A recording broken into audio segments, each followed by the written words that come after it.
آمنوا صلوا عليه وسلموا تسليما সকলে আমার সাথে মহব্বতে দুরূদ শরীফ পড়েন اللهم صل على محمد وعلى آل محمد كما صليت على إبراهيم وعلى آل إبراهيم إنك حميد مجيد اللهم بارك على محمد وعلى آل محمد كما باركت على إبراهيم وعلى آل إبراهيم إنك حميد مجيد بلغ العلا بكماله كشف الدجى بجماله حصلت جميع خصاله صلوا عليه وآله لا إله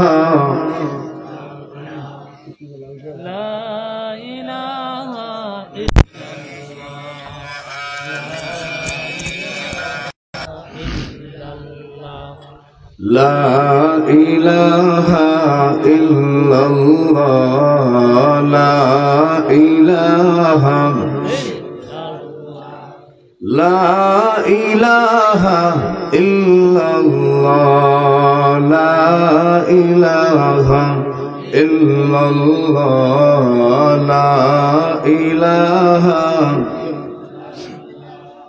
لا إله إلا الله محمد رسول الله صلى الله عليه وسلم মধ্য কাশেমনগর ইসলামী যুব কল্যাণ পরিষদের উদ্যোগে আয়োজিত আজকের এই মোবারক তাফসীরুল কোরআন মাহফিলের মুহতারাম সভাপতি সমর্পণে ইসলাম প্রিয় দিনদার ইমানদার মুসলমান ভাই সব মাইকের আওয়াজকে যত দূর পর্যন্ত পৌঁছতেছে পর্দার আড়ালের অবস্থানরত আমার অত্যন্ত শ্রদ্ধেয় সম্মানিতা মা ও বোনেরা শুরুতে আল্লাহ রাব্বুল ইজ্জত ওয়াল জালালের দরবারে কালিমাতু শুকর আদায় করছি যে মহান রব্বুল আলামিন আপনাদেরকে আমাকে এই ফিতনা ফাসাদের জামানায় দুনিয়ার সমস্ত কাজ থেকে এবং গুনাহ থেকে ফারেক করে আল্লাহ তাআলা জান্নাতি একটা মজমায় আমাদেরকে বসার জন্য তৌফিক দিয়েছেন এজন্যই সকলেই প্রাণ খুলে শুকরিয়া আদায় করি আলহামদুলিল্লাহ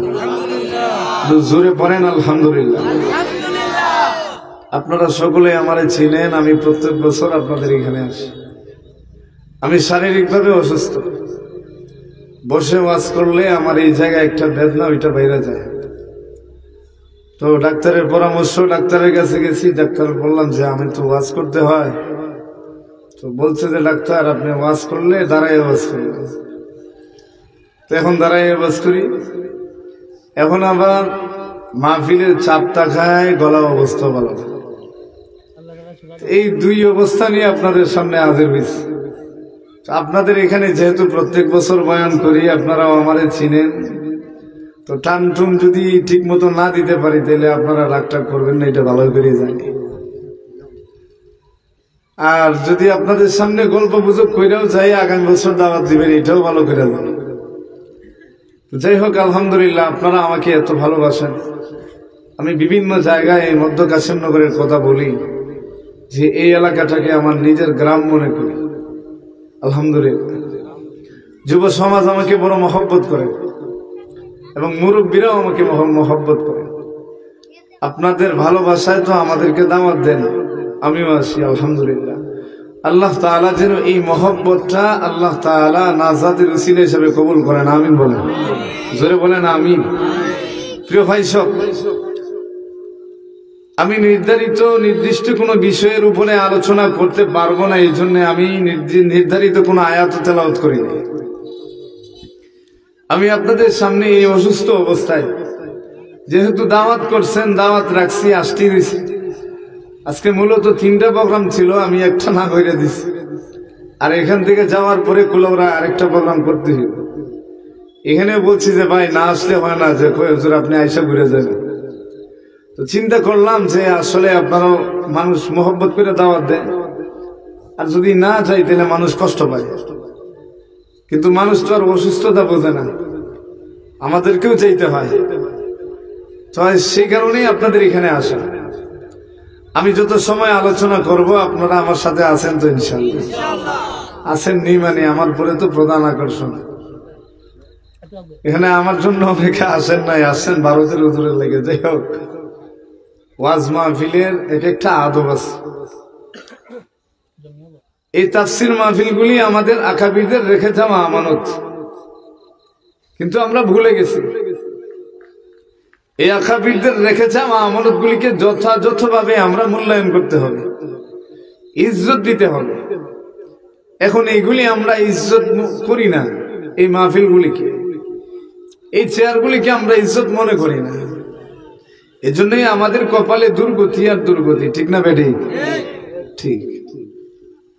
প্রিয় ভাই সব, এমন একটা ক্লান্তি লগ্নে আমরা এখানে দাঁড়াইছি, আপনারা এসে বসছেন, আমি দাঁড়ায় কথা বলতেছি। আমার এই সোনার বাংলাদেশের অবস্থা বর্তমানে খুব কঠিন অবস্থা। কথা বলেন, ঠিক না বেটি? ছাত্ররা আন্দোলন করে সরকার নামাইছে, ভালো কথা, স্বৈরাচার নামাইছে। এবার তোরা তোদের মতো কইরা দেশটারে চালা, উঠে দিছে আন্তর্জাতিক মানের একজন সুদখোরের হাতে, ঠিক না বেটি? আপনার কথা আওয়াজ দিতে কি ভয় পান? কোন সমস্যা আছে? গণ অভ্যুত্থান কইরা উঠে দিছে আন্তর্জাতিক মানের একজন সুদখোরের হাতে দেশ। ও আমেরিকার প্রেসক্রিপশন অনুযায়ী দেশ চালাইতেছে। আমরা সারা দেশ ঘুরাই, দেশের অবস্থা আমরা খুব ভালো করে জানি। নিরাপত্তা নাই, আগের নিরাপত্তা নাই। আমি বলতেছি না যে শেখ হাসিনা বালা, এটা আমি কইতেছি না। নিরাপত্তা নাই, মানুষ রাস্তা দিয়ে হাঁটে, এখন আগের মতন নিরাপত্তা খুঁজে পায় না। কেন নিরাপত্তা পায় না? প্রশাসন এখন আর আগের মতো গার্ড দেয় না। যা হইতেছে হইতেছে, অসুবিধা। পরিষ্কার ভাষায় বলতে চাই, এই দেশ মুসলমানের দেশ। এই দেশ যে চালাবে, পরিষ্কার কথা, এই দেশের সমস্ত জনগণের সব দায়বদ্ধতা যেই সরকার আসুক না কেন সেই নিতে হবে, সেই এই দেশের মানুষকে সেফ করতে হবে, ঠিক না বেটি? যেই আসুক কোনো অসুবিধা নেই, কিন্তু এই দেশের জনগণ কিন্তু আপনি ঠিক রাখবেন। মানুষ টাকা নিয়ে বাসা যাইতে পারে না, রিক্সা থেকে কুপাইয়ে নিয়ে যায়। গতকাল দেখলাম একজন ব্যাংকে টাকা নিয়ে যাইব, ব্যাগ থেকে টাকা আর ব্যাগ থেকে হাত ছাড়তেছে না। ওই ছিনতাইকারীরা ওই মানুষটার হাত কেটে নিছে। ওটা বাংলাদেশ নাকি মিয়ানমার চিন্তা করা যায়। আল্লাহ তাআলা আমাদের দেশকে শান্তির দেশ বানাক, আমিন বলেন, জোরে বলেন আমিন। আমাদের দেশকে যেন আল্লাহ শান্তির দেশ বানায় দেয়, জোরে বলেন আমিন। আমার কথাগুলি অনেকের তিতা লাগলেও সত্য, কথা কোন ঠিক না বেটে? অনেকের তিতা লাগতে পারে যে হুজুর এই বছর গলা ভালো না, এবার কোন কাইন্ডিংয়ের ওয়াজ শুরু করছে। কষ্ট থেকে বলতেছি, বক্তারা ওয়াজ করিয়া ঠিক মতো বাড়ি যাইতে পারে না, রাস্তায় গাড়ি আটকায় সব লইয়া যায়। এটা চলতেছে এখন। দেশের জনগণের নিরাপত্তা দিতে হবে। এই দেশে হিন্দু, বৌদ্ধ, খ্রিস্টান যেই দেখো, এই জনগণের নিরাপত্তা দিতে হবে। আর না পারলে সাইরা বাগেন, দেশ আল্লাহ চালাই। আল্লাহ তাআলা বুঝার তৌফিক দান করে, জোরে বলেন আমিন। প্রিয় ভাই সব, আপনারা আসছেন মাহফিলে, এটা অনেক দামি একটা মজমা। এখানে এইসব বসলেই আল্লাহ তাআলা সগীরা গুনাহ মাফ করে, আমিন বলেন। আল্লাহ রাসূল বলেন আলাইকুম বিমুজালাসাতিল উলামা, উলামায়ে কেরামদের এই মজলিসে বসলেই সওয়াব। সুবহানাল্লাহ বলেন।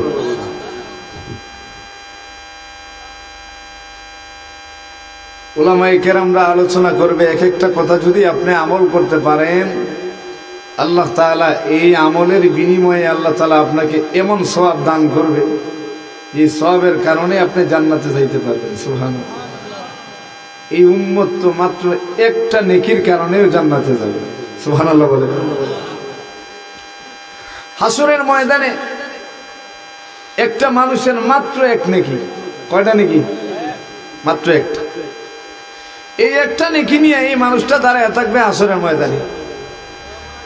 আরেকটা মানুষের পাহাড় পরিমাণ নেকি, কিন্তু সে একটা নেকির জন্য পেরেশান হয়ে দৌড়াইতেছে।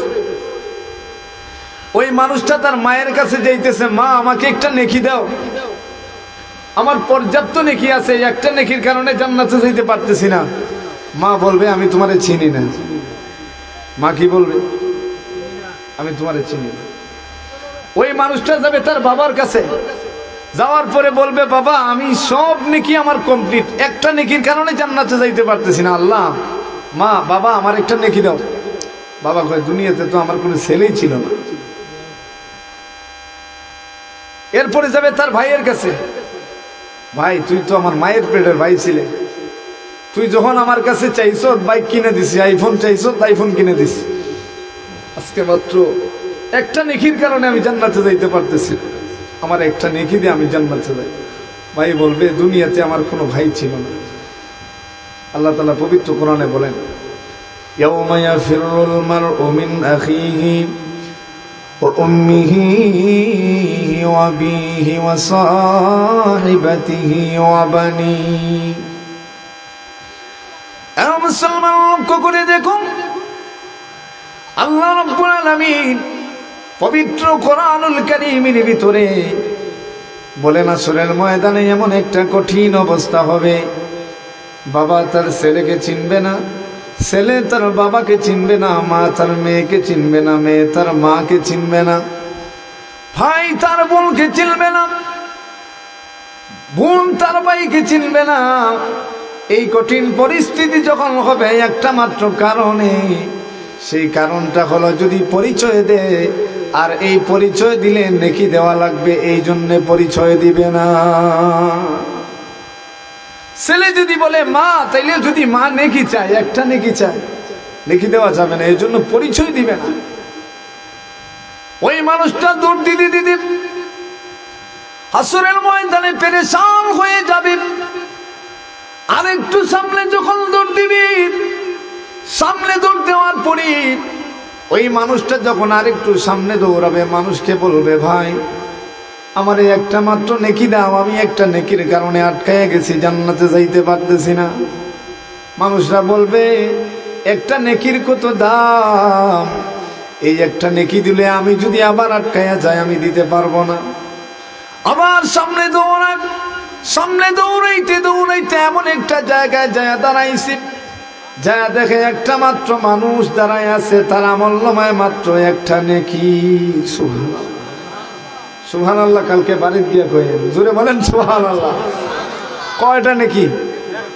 একটা। এই পাহাড় পরিমাণ নেকিওয়ালা লোক দাঁড়ায় কয় ভাইরে তুমি জীবনে কোনো নেকি করো নাই, এই একটা নেকি লইয়া দাঁড়ায় আছো।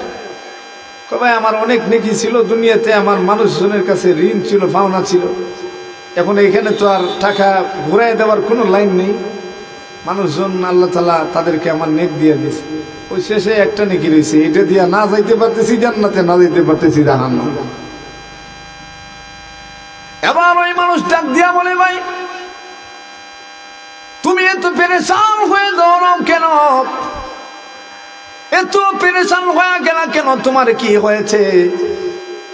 এবার ওই একটা নেকির কারণে যে জান্নাতে যাইতে পারতেছে না, সে বলবে ভাইরে আমার মায়ের কাছে গেলাম, আমার বাবার কাছে গেলাম, আমার বোনের কাছে গেলাম, আমার ভাইয়ের কাছে গেলাম, প্রত্যেক জনের কাছে গেলাম।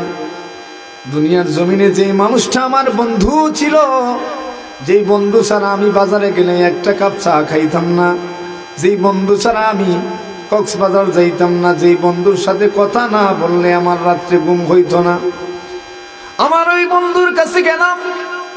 ওই বন্ধুর কাছে যাওয়ার পরে একটা মাত্র নেকি চাইছি, ওই বন্ধু আমারে একটা নেকি দেয় নাই।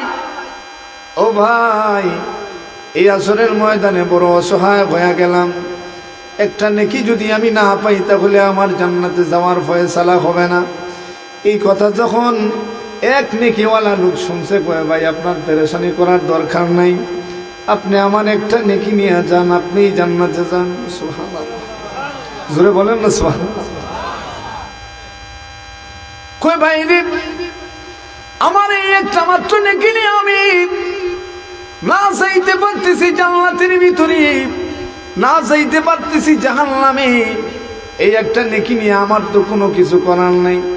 তুমি তো একটা নেকির কারণে আটকায় আর রইছো, জান্নাতে যাইতে পারতেছো না, আমার এটা নিয়ে যাও। সুবহানাল্লাহ। এই কথা যখন শুনছি, শোনার পরে বলি, ও ভাই তাহলে তোমার কি হবে? কয় আমার তো যা হওয়ার তাই হবে। এখন এই মানুষটা এই এক নেকি লইয়া তার অ্যাকাউন্টে পর্যাপ্ত নেকি হয়ে গেছে, গেছে জান্নাতের দরজায়। সুবহানাল্লাহ, হয়ে গেছে জান্নাতের দরজায়।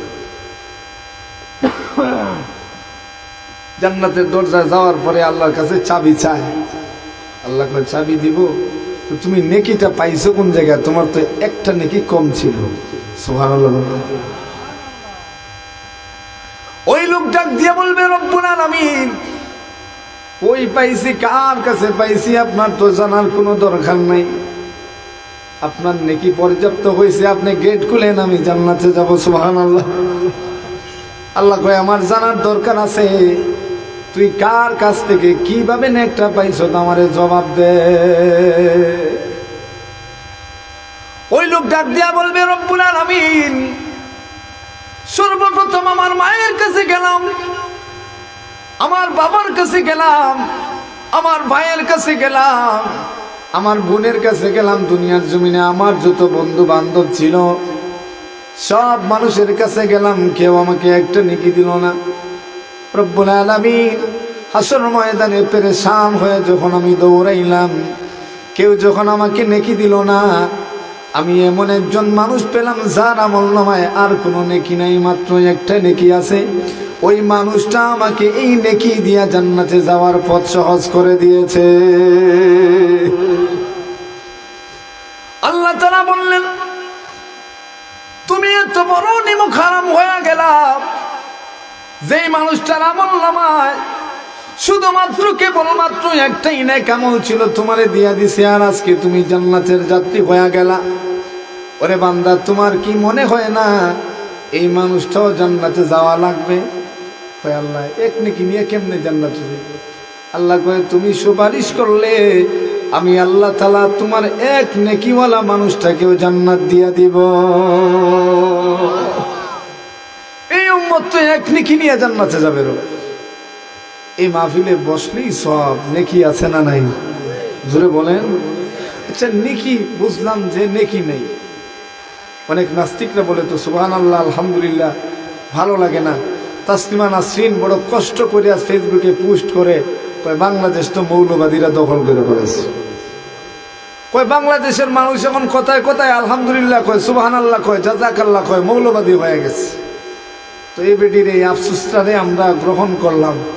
আমরাও এখন কথায় কথায় আলহামদুলিল্লাহ বলবো, ইনশাল্লাহ। বলেন, কেউ যদি আপনারা জিজ্ঞাসা করে কেমন আছেন, আপনি বলবেন কি? জোরে বলেন। সুন্দর কোন জিনিস দেখলে, কেউ সুন্দর একটা কাপড় পরছে, কেউ সুন্দর কথা বলছে, আপনি বলবেন মাশাআল্লাহ। কি বলবেন? মাশাআল্লাহ। আশ্চর্যজনক কিছু দেখলে বলবেন সুবহানাল্লাহ। কি বলবেন? কেউ আপনারে কিছু হেল্প করছে, একটা জিনিস আগাইয়া দিছে, বলবেন জাযাকাল্লাহ। কি বলবেন? নাস্তিকদের জলক আমাদের কোনো যায় আসে না। এই দেশ মুসলমানের দেশ। কথা বলেন ঠিক না বেঠিক? এই দেশ শাহজালালের দেশ, এই দেশ উলামায়ে কেরামের দেশ, এই দেশ সহ পুরো ভারত উপমহাদেশ আলেম উলামাদের রক্তের কারণেই বিজয় হয়েছে। ঠিক না বেঠিক? এই দেশগুলিতে নাস্তিকদের কোনো গোলামি, নাস্তিকদের কোনো পাওয়ার, তাদের কোনো আশা কোনোদিন পূরণ হবে না। মুসলমানের জমি আমাদের বাংলাদেশে ওলামায়ে কেরাম, এত বড় বড় ওলামায়ে কেরাম আল্লাহ তাআলা দিয়েছে, আলহামদুলিল্লাহ। বর্তমান আমাদের বাংলাদেশের জাতীয় মসজিদের যিনি খতিব, আল্লাহু আকবার, এত বড় আলেম, গোটা পৃথিবীতে যদি 5 জন আলেম পাওয়া যায় তাদের মধ্যে একজন তিনি, আলহামদুলিল্লাহ বলেন না আলহামদুলিল্লাহ। গোটা পৃথিবীতে 5 জন না 3 জন, এই 3 জন আলেমের সাথে একজন বর্তমান আমাদের বাংলাদেশের জাতীয় মসজিদের খতিব আল্লামা আব্দুল মালিক সাহেব দামাত বারাকাতুহুম। আল্লাহ তাআলা আল্লাহর বান্দাকে নেক হায়াত দান করুক, আমিন বলেন, জোরে বলেন আমিন। এই বাংলাদেশের ইতিহাসে এই যোগ্য মানুষ আগেও ছিলেন খতিব উবাইদুল হক রহমতুল্লাহ আলাইহি। দীর্ঘদিন পরে বাংলাদেশের যোগ্য কোনো স্থানে যোগ্য কোনো মানুষ বসলো, আলহামদুলিল্লাহ। আর সব জায়গায় অযোগ্য, একেবারে গ্রামের সাধারণ একটা চেয়ার থেকে নিয়ে সব জায়গায় অযোগ্য মানুষরা বসে গেছে। আল্লাহ তাআলা আমাদেরকে হেফাজত করুক, আমিন বলুন। তাহলে নেকের দরকার আছে না নাই? সওয়াবের দরকার আছে না নাই? একবার সুবহানাল্লাহ বলবেন, আসমানের নিচে জমিনের উপরে সব খালি জায়গা আল্লাহ নেক দিয়ে ভরপুর করে দিবে, আমিন বলেন। নেকির দরকার আছে না? নেকির দরকার আছে। জান্নাতে যাওয়ার দরকার আছে না আমাদের? জুড়ে বলেন। এখানে এমন কেউ আছেন কি যে হুজুর আমি জান্নাতে যাইতাম না? আসেননি কেউ? আসেননি আপনারা কেউ? যে সারাদিন বিড়ি টানে, হেও হয়ে আল্লাহ মরলে জান্নাত দিবে, কথা বলে ঠিক না? যে চুরি করে, চুরি করার পরে অন্তত পক্ষে শবে বরাতের রাইতে এলো কেউ, আল্লাহ সব গুনাহ মাফ করে আমার জান্নাত দিবে, ঠিক না বেঠিক? আর জুড়ে বলে। যে ডাকাতি করে, ওই ডাকাই তো একদিন কয় আল্লাহ আমার জান্নাত দিবে। জান্নাতে যাওয়ার আশা সবার আছে, সুবহানাল্লাহ বলেন। আল্লাহ তাআলা আমাদের সকলকেই যেন জান্নাতের ভিতরে যাওয়ার তৌফিক দান করেন, আমিন বলেন। জান্নাতে যাইতে হইলে সর্বপ্রথম আপনার যে জিনিসটা লাগবে সেটা হলো ঈমান। কি লাগবে? জোরে বলেন। ঈমান ছাড়া যদি আপনি কবরে যান তাইলে আপনি জান্নাত না, জান্নাতের ঘ্রাণও পাবেন। ঈমান, এই ঈমান নিয়ে আমাদের প্রশ্ন। আমরা সকালে ঈমানদার থাকি, বিকালে বেঈমান হই। রাসূল হাদিসের ভিতরে বলেন কিয়ামতের আগে এমন একটা সময় আসবে আমার উম্মতরা সকালে ঈমানদার থাকবে, বিকালে বেঈমান হবে। আমরাও দেখা যায় নির্বাচন আইলে সকালে ঈমান বিক্রি করি নৌকার কাছে, বিকালে ঈমান বিক্রি করি লাঙ্গলের কাছে, রাইতের এশারের পরে ঈমান বিক্রি করি ধানের ছড়ার কাছে। আছে না নাই? জোরে বলেন আছে না নাই? আমরা ঈমান বিক্রি করি। এই দুনিয়ার লোভে পরে আমরা আমাদের ঈমান বিক্রি করি। এই দুনিয়ার ক্ষমতার জন্য আমরা আমাদের ঈমান বিক্রি করি। ও মুসলমান, পরিষ্কার ভাষায় বলি, তোমার আমার যদি ঈমান না থাকে, সেই ঈমান না নিয়ে যদি কবরে যাও, খোদার কসম করে বলি, ঈমান না নিয়ে কবরে গেলে জান্নাতে যাওয়া দূরের কথা, তুমি বান্দা জান্নাতের ঘ্রাণও পাবে না, ঠিক না বেঠিক? ঈমান নিয়ে কবরে যেতে। এবার আসুন, ঈমান তো দেখা যায় না, নাকি ঈমান দেখা যায়? জোরে বলেন। ঈমান এটা ভিতরে দেখে, ঈমান দেখা যায় না, তবে ঈমানের কিছু গুণাবলী আছে। এখন যেই মানুষ কোনোদিন কোনো নামাজ পড়ে না, নামাজ পছন্দ করে না, নামাজ মসজিদে হইলেও ভালো লাগে না, এই মানুষের ঈমান আছে না গেছে? যে কেউ যদি বলে যে কোরআন মানি না, তার ঈমান আছে না গেছে? জোরে বলেন। কেউ যদি কোরআন তিলাওয়াত না করে, তার ঈমান যাবে না। সে যদি কালেমা পড়ে লা ইলাহা ইল্লাল্লাহ মুহাম্মাদুর রাসূলুল্লাহ, আর সে যদি কোরআন তেলাওয়াত না করে, নামাজ না পড়ে, তার ঈমান যাবে না। কিন্তু যদি কোরআন অস্বীকার করে তাইলে তার ঈমান যাবে। নামাজ যদি অস্বীকার করে তাইলে তার ঈমান যাবে। কোন মানুষ যদি পর্দা অস্বীকার করে, কোন নারী যদি পর্দা অস্বীকার করে, তাইলে তার ঈমান চলে যাবে। কিন্তু বেপর্দা হয়ে চললে ঈমান যাবে না, গুনাহ হবে। কিন্তু যদি পর্দা অস্বীকার করে তাহলে তার কি যাবে? ঈমান যাবে।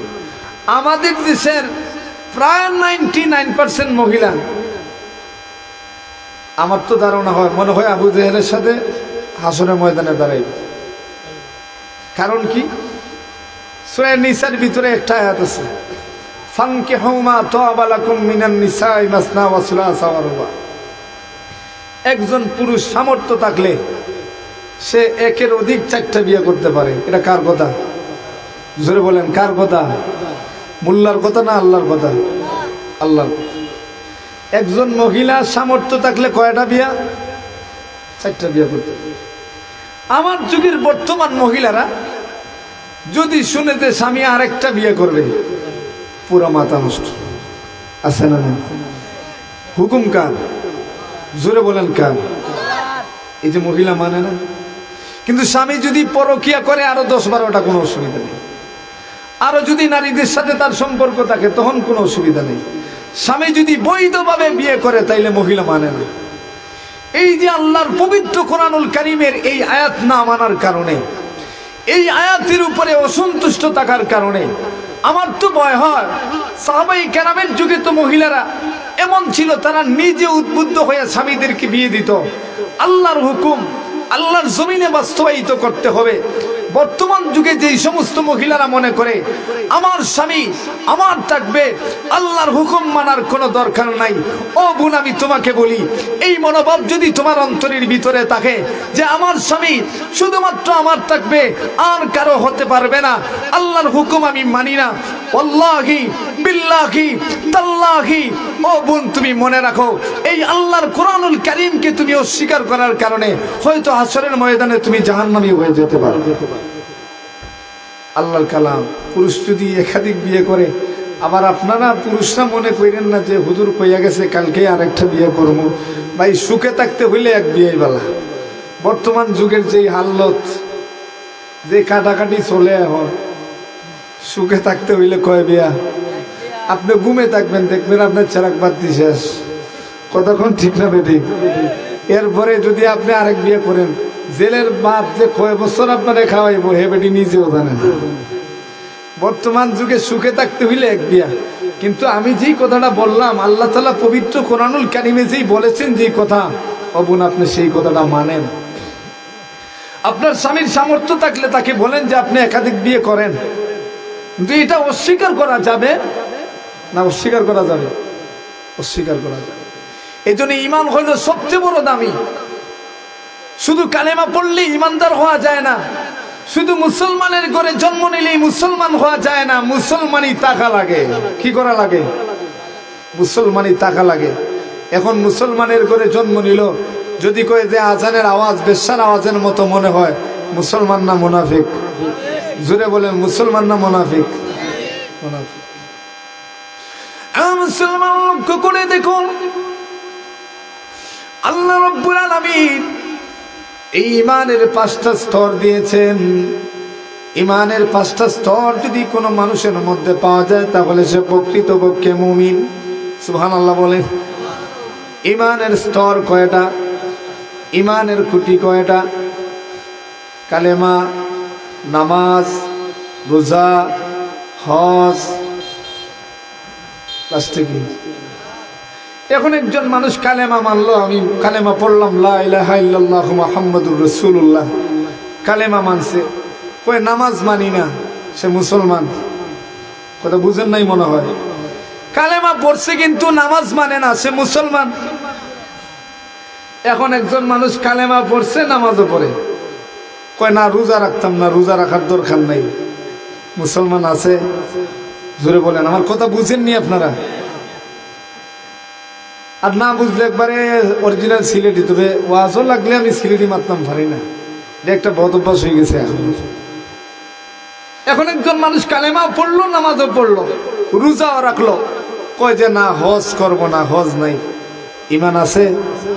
জোরে বলেন। মুসলমান? জোরে বলেন। এখন একজন মানুষ ঈমান আনছে, নামাজ পড়ছে, রোজা রাখছে, হজ করছে, কয় না যাকাত দিব না, প্রকৃত মুমিন? মুসলমান লক্ষ্য করে দেখুন, ইসলামের এই 5টা স্তর, এই 5টা কোটি যারা মানবে তারা ইসলামের ভিতরে পরিপূর্ণ থাকবে।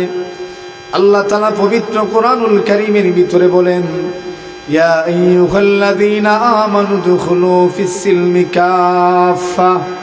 আল্লাহ তাআলা বলেন, ঈমানদাররা তোমরা ঈমানের ভিতরে পরিপূর্ণ প্রবেশ করো। সুবহানাল্লাহ। এখন আমি শুধু নামাজ পড়লাম, রোজা রাখলাম, লাভ, রোজা রাখলাম কিন্তু আমি যাকাত দিলাম না, যাকাত দিলাম কিন্তু আমি হজ করলাম না, একটা ধরলাম আরেকটা ছাড়লাম, একটা করলাম আরেকটা ছাড়লাম, এটা ইসলামের ভিতরে পরিপূর্ণ প্রবেশ করা হয় নাই। ইসলামের ভিতরে পরিপূর্ণ প্রবেশ করতে হইলে আপনি আল্লাহ তাআলার সব হুকুমগুলি আপনাকে মানতে হবে। শুধু আপনি নামাজ পড়লেই হবে না, নামাজ পড়ার জিনিস নয়। আল্লাহ তাআলা পবিত্র কোরআনের ভিতরে বলেছেন ওয়াকিমুস সালাহ, এইভাবে আল্লাহ তাআলা বহুবার বলেছেন নামাজ কায়েম করো। এখন আমি যদি বলি নামাজ পড়ি, তাইলে আপনি নিজে নামাজ পড়লেন শেষ, তো নামাজ এটা কায়েম করবেন কিভাবে? আপনি নিজে নামাজ পড়তে হবে, আপনার ছেলেকে নামাজি বানাইতে হবে, আপনার মেয়েকে নামাজি বানাইতে হবে, আপনার আত্মীয় স্বজন যারা আছে প্রত্যেকেই নামাজি বানাইতে হবে। শুধুমাত্র আপনি নামাজ পড়লেন আর আপনি সুফি সাহেব জান্নাতে যাবেন, এমন হতে পারে না। হাসর ময়দানে অনেক ছেলে বলবে রব্বুল আলামিন, আমার বাবা দুনিয়ার জমিনে 5 ওয়াক্ত নামাজ পড়তো, আমার বাবা তাহাজ্জুদের নামাজে দাঁড়াইয়া সারা রাত কাঁদতো। রব্বুল আলামিন, আমি ছেলে ছিলাম তার, সে আমাকে একদিন নামাজের কথা বলে নাই। আয় আল্লাহ, আমাকে নামাজের কথা বলে নাই, এই নামাজ না পড়ার কারণে আজকে আমি জাহান্নামের যাত্রী। আল্লাহ আমার মা বাবার সামনে আইনা দেন। আল্লাহ তাআলা তখন সামনে আইনা দিবেন। সে আল্লাহকে বলবে, আল্লাহ দুনিয়ার জমিনে আমার বাবা আজান হইলেই নামাজে দৌড় মারছে, কিন্তু একটা দিন আমার নামাজের কথা বলে নাই। আল্লাহ আমার সামনে আমার মা বাবারে দাঁড় করাইয়া দেন, আর আমি তার বুকের উপরে পাড়া দিয়ে জাহান্নামে যাব। বলেন নাউজুবিল্লাহ। নামাজ শুধু নিজে পড়বেন না, পরিবারের মধ্যে কায়েম করতে হবে। জোরে বলেন। এখন যদি কোন যে না, আমার ছেলে যদি এটা নামাজ পড়তো, উঠে ঘুম থেকে তার বডি নষ্ট হবে, তার চেহারা নষ্ট হবে। ছেলে যে রাত 3টা পর্যন্ত লেফের নিচে মোবাইল দেখে, এই সময় তার বডি নষ্ট হয়। ফজর পর্যন্ত মোবাইল টিপায়। আজকে সকালে আমি গেছি এক জায়গায়, সকাল 8টার সময়, তো কইলাম বা তোমার চোখ লাল কিতার লাগিয়া? আমার কয় চাচা আমি তো রাত ঘুমাই না। তো কইলাম বা তুমি ছাত্র মানুষ, রাত ঘুমাও না, কিতা করো? তাহাজ্জুদ পড়ো নি সারা রাত? কয় না চাচা, মোবাইলও ফ্রি ফায়ার খেলে। কিতা করে? মোবাইলও ফ্রি ফায়ার খেলায় আস্থা রাত। আল্লাহ তাআলা এই যুব সমাজরে হেফাজত করুক, আমিন খুক। জুড়ে খুক আমিন। আমার আসলে কষ্ট লাগে, ওয়াজটা আসলে এগুলো করতাম পারি। ইমাম সাহেব হুজুর আইসেন, আমার খুব মায়ার মানুষ, আইসেন, আপনারাও আইসেন, ইয়া বউকা সবে। মূল যে বিষয়টা হলো কি, আপনারা যে মসজিদ ভাঙ্গ হয়ে গেছেন, মসজিদ ইখান হইতো নি, আবার মসজিদ ইখান সুন্দর করিয়া হইতো না, খেয়ে খেয়ে দিকে আর তুলেছে। মাশাআল্লাহ, আপনারা হুশ আছে দেখিয়া। আমার যদিও গলার হুশ নাই, কিন্তু আপনারা হুশ আছে আলহামদুলিল্লাহ। মসজিদ কেন হইতো? মসজিদ খারগর, জুড়ে মাত্র না খারগর না, আপনারা গলা গেছে গিয়া? মসজিদ খারগর, আল্লাহর ঘর। কোনো আল্লাহ তখন নিয়ে যান, আল্লাহ তখন কই আল্লাহ, আল্লাহর সারা দুনিয়ায়, আল্লাহর সারা দুনিয়া এখন এই যে ঘর আল্লাহর, এই ঘরও মানুষকে নামাজ পড়ে। কিতা করে? আপনারা এলাকার যারা আছেন নামাজ পড়বা, এই ঘর এখান বানাইলে ফায়দা কিতা? হাদিস শরীফের ভিতরে আল্লাহ রাসূল সাল্লাল্লাহু আলাইহি ওয়াসাল্লামে কয় যে যারা দুনিয়ায় মসজিদ বানায়, আল্লাহ তাআলা তার লাগি জান্নাতও ঘর বানায়। সুবহানাল্লাহ কওয়া লাগতো তো না? সুবহানাল্লাহ কইলে গুনাহ হইব। জোরে কইন না সুবহানাল্লাহ। যারা দুনিয়ায় মসজিদ বানায়, আল্লাহ তাআলা লাগি কিতা করেন? আপনারা চাইননি জান্নাতও আপনারা লাগিয়ে ঘর হইতো। এই সাইডের ভাই অকল বুঝা তার ফুটবল খেলা লাগবো, তাই একবারে সিন বরাবর হয়েছে। ও ভাই অকল তোরা আগ্রহ, ও ভাই খেলা হবে, পরে খেলা হবে, এখন আগ্রহ একটু কষ্ট করি আগ্রহ। তখন তো মেঘও না, ফেঁকও না, সামনে পানিও না, থোড়া কষ্ট করি আগ্রহ যাও। থোড়া বাদে জায়গা হইতো না, আপনারা আগ্রহ ও সামনে পারবে, থোড়া আগ্রহ, থোড়া আগ্রহ, সামনের খালি জায়গা পুরো করুক। মসজিদ হইতো মসজিদ আল্লাহর ঘর, মাদ্রাসা নবীর বাগান। মসজিদ আর মাদ্রাসার থেকে যখন আপনার কাছে যদি কেউ কোনোদিন চাওয়া থাকে, আপনার কাছে যদি 1 টাকা থাকে, ও 1 টাকা দিয়েও শরীক থাকবা। কইতে পারতাম না, ও 1 টাকাও কিন্তু আপনার নাজাতুর উসিল হয়ে যাব। সুবহানাল্লাহ। মসজিদ এখানে হওয়ার দরকার।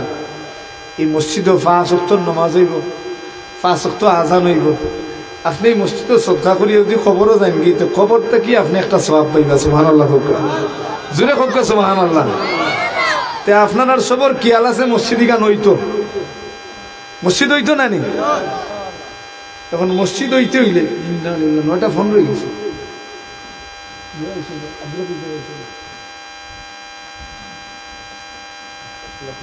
আমার পরে আবার বেড়া লাগছে, আমি প্রোগ্রাম রাখি কালো মানে বাদ এসে তারা কইছেন, আমি কইছি বাদ মাগরি কুলাউলা কাঠোর বাজার। আজ তো গলা বলা না, তারা ফোন দিয়ে কইছেন বলে ভাইয়া না আইলে ও না হুজুরে আপনি আইয়া ফাঁকাইয়া যাইবেন। ও পড়ে গেছি সমস্যা। এখন তারারও বাদেশা আছিল কেন আমি জানি না, আমি জানি বাদ মাগরিব, এখন কেন বাদেশা এখন আপনারাও আমি না করতাম কিলা, এর লাগে মূলত আইছি। তবে আমি 100 করে যাওয়া লাগবো না, যদি বুঝাই চা পাইও না তানোর লোকে যে সফর সাথী তাদের সরাসরি স্টেজ বানিয়ে লিবা। মসজিদের দরকার আছে, আপনারা যারা আছেন একজন মানুষ উঠেন না যেন, উঠার দরকার নাই। আমি তো মনে করছি পুরা ফ্যান্ডেল ভরা থাকবা, সকলের তো জানাই গেছে পুরা টাইম মতো আইবা। ইয়াং জেনারেশন ভাই সকল যারা আছেন তারা 12 হুজুর দেখার, আপনারা যারা আছেন আপনারা গেছে আমি তোরা আবদার করিয়া আর তোরা চাইয়া যাই আর আপনারা গেছে এই মসজিদ এখানে হওয়ার দরকার। আমি পয়লা এমন একজন ভাই দেখতাম চাই, যে ভাইয়ের মাও তোমার বাপ দুনিয়ায় নাই, খবরও মা বাপর মাগফিরাতুল লাগিয়া পয়লা নম্বর 5,000 টাকা বলে হুজুর আপনি চান্দা কররা, আপনার হাত ধরে আমি 5,000 টাকা মসজিদও দিলাম, আমার বাপ নাই অথবা মা নাই, আল্লাহ তাআলা তার কবরও শান্তি দিতা। পয়লা একজন ভাই আমি দেখতাম স্যার, আলহামদুলিল্লাহ। পারভেজ ভাই, আল্লাহ পারভেজ ভাই আব্বা মা শুননি, আব্বা মা 2 জন নাই। আল্লাহ আমার বড় মায়ার মানুষ ভাই, রব্বুল আলামিন ইয়া আরহামার রাহিমিন। আল্লাহ তোমার বান্দার আব্বাও নাই আম্মাও নাই, আল্লাহ এই মুহূর্তে তোমার এই বান্দার সদকারে তোমার মা বাপর নাজাতের উসিলা হিসাবে কবুল করিলাম। আমিন হোক, সবে জুড়ে হোক আমিন। আল্লাহ তোমার বান্দার রুজি রোজগারের মধ্যে বরকত দাও, হায়াতের মাঝে বরকত দাও, তনতনের মধ্যে বরকত দাও। আমিন ইয়া রাব্বাল আলামিন। 2 নম্বর আমি একজন দেখতাম চাই যে 5,000 টাকা মা বাপর লাগিয়া, বাপে অত বড় বাড়ি রাখিয়া গেছেন, মায়ে তোমার লাগে অত দোয়া করিয়া গেছেন, ও মার বাপ খবর আছেন, তারার লাগিয়া 5,000 টাকা মসজিদও দেখা। আমারও দেওয়া লাগেন না, মৌলানা খালেদ ভাইরও দেওয়া লাগেন না, মসজিদও দিতা। 2 নম্বর 5,000 টাকা যে হুজুর আমি 5,000 টাকা আপনি বাঙ্গা গোলা লইয়া উবাই রয়েছেন, আপনারে খালি করিয়েন না। 2 নম্বর 5,000 টাকা আল্লাহর কোন বান্দায় দিবা দেখি আলহামদুলিল্লাহ। আমি সবসময় সফরের হালতে থাকি, আপনার নাম ধরিয়া দোয়া করবো। 2 নম্বর 5,000 টাকা আল্লাহ তোমার একদম বন্দারে তুমি তৈরি করে দাও। আমিন হোক। টাকা না দিলে আমিন তো হইতে না, জোরে হোক আমিন হোক। আছে হুজুর আমি 2 নম্বর 5,000 সময় খুব কম, আমি ছাড়িয়ে দিব, আমি দেখতাম তো আর দেখা নাই নি। একজন আল্লাহর বন্দার 5,000 টাকা আল্লাহ একজন বন্দারে বা আল্লাহ তুমি তৈরি করে দিলাম, দিল নরম করে দিলাম। বাপে অত বড় বাড়ি রেখে গেছেন, যে বাপর বাড়িতে আসেন আপনি ওদিন থাকতা না, আজকে অন্য দিয়া যায়, আপনি মরার পরে আপনার ফুয়েও আপনার নামে দিয়া যায়। এটা হিকা লাগে, একজনের কাছে আর একজনে হিকা লাগে। 2 নম্বর 5,000 খেয়ে আছেন দেখি, আল্লাহর কোন মায়ার বন্দা দেখি খেয়ে আছেন। আল্লাহ আপনার খামাই রুদিত বরকত দিবা। আল্লাহ তোমার যে বন্দায় 5,000 দিবা, জীবনে কোনো লোকাটো কোনোদিন বেইজ্জত করিও না, হার্ট স্ট্রোকের মরণ দিও না। নাম মাহমুদুল হাসান সাহেব 5,000 টাকা আল্লাহ তোমার বান্দার হায়াতের মাঝে বরকত দেও। আল্লাহ তোমার বান্দার মালর মাঝে বরকত দেও, সমস্ত মুর্দেগানগুলোরে মাফ করে দেও। আমিন হোক। 3 নম্বর কেউ কইবানি না, কইলাম কাজুরার বাঙ্গা গোলা দিছিল তোনাই ধরে লাভ নাই, বাদ দিলাম। খাডল তুলি আমার দেখুন, খাডল তুলিতে আমার এই ভাই হিসাবে 5,000 টাকা দিছেন। দেখি অন্তাকিয়া একজনে হক্কা যে হুজুর আমি মসজিদের নির্মাণ খাজল লাগিয়া 5,000 টাকা দিব, দেখি কোন আল্লাহর বন্দা কইতে পারেন দেখি। আসুন নীলা ভাগ্যমান খেয়ে যে 3 নম্বর 3 বেজুর ভাই, 3 বেজুর। যদি আপনি 5,000 টাকা দেন যে হুজুর আমি মসজিদও খামর লাগি 5,000 দিতাম, আমি দোয়া করিয়া দেব আপনার লাগে। আসুন নীলা খেও মসজিদ খানটা বাঙ্গে হয়ে গেছে গিয়া খামর দরকার। আল্লাহ তোমার এখন বন্দারে তুমি তৈরি করি। আমিন হোক জুড়ে। মা বই নকলে যারা শুনরা আপনারাও আপনারাও চাইলে খবর পাঠাইতে পারেন যে হুজুরে কইরা বাঙ্গা গোলা লইয়া কষ্ট করিয়া ছিলেইরা আমরা 5,000 টাকা দিলাম অমুকর নামে, ফুয়া বিদেশ থাকে, স্বামী বিদেশ থাকে, 5,000 টাকা কিচ্ছু নাই, এটা শাড়ি এখন লইল শেষ। আচ্ছা এখন ঠিক না বেঠিক? আসা না নিবে চাবো আসুন নি কেউ? আল্লাহ তোমার একজন বন্ধা তুমি তৈরি করে দেবো, আমিন ধোকা। কেউ নাই, বাদ দিলেই তেমনি। আচ্ছা দেখি পয়লা নম্বর 2,000 টাকা কোন আল্লাহর বন্ধায় দিয়া এই মসজিদ খানো আল্লাহর খাতার নাম লেখাইতে। আলহামদুলিল্লাহ। ভাই নাম কি দেন? আল্লাহ বুরহানুদ্দিন ভাই 2,000 টাকা, পয়লা 2,000। আল্লাহ তোমার বন্ধায় আমার কষ্ট খান বুঝছো, আমার গলাত জ্বলেন। আল্লাহ তোমার বন্ধারে দুনিয়া খানা তো শান্তি দিও, আমিন ধোকা। সব মূর্তি কেন করে আল্লাহ তুমি মাফ করে দেবো, আমিন জুড়ে কোকা, জুড়ে কই না আমিন। আল্লাহ তোমার বন্ধার খামাই নদীর মধ্যে বরকত দিও, আমিন ইয়া রাব্বাল আলামিন।